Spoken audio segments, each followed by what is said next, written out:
kailangan natin sa Senado. Ngayon, marami kasi sila, ano dapat ang gawin natin? Patayin natin yung mga senador ngayon para mabakante. Kung makapatay tayo ng mga 15 na senador, pasok na tayo lahat.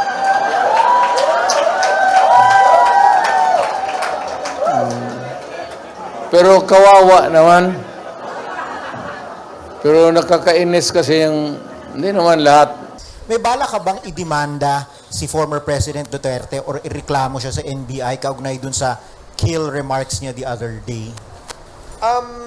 Kasi di ba dapat kayong magdidemanda or magrereklamo? Hindi totoo yun. Sasagot muna ako bilang abogado. There are only certain private crimes that you need a private complainant before a case can be filed. These crimes can be summarized by the acronym CASARA. Concubinage, adultery, seduction, abduction, rape, acts of lasciviousness. These are the private crimes that the complainant actually has to file a complaint. Pag hindi siya nagreklamo, hindi pwede magdemanda ang piskal.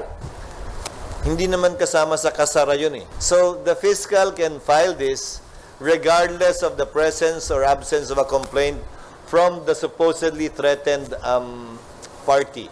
Para sa akin, I don't feel alluded to. Para hindi ko naman naramdaman na isa ako dun sa 15.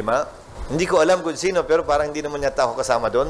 Nakakalungkot man yung mga ganyang pahayag. Sana kung may sagot man dun, kung may buwelta man dun, kung may sukli man yun, siguro sa balota na lang natin tingnan sa pamamagitan ng ating mga kababayan. At wag na sa pamamagitan ng demanda. Personally, sa party ko. But I cannot speak for the other senators, neither am I speaking for the Senate because we have not talked about this matter. But I don't think any of the senators actually felt threatened by that remark.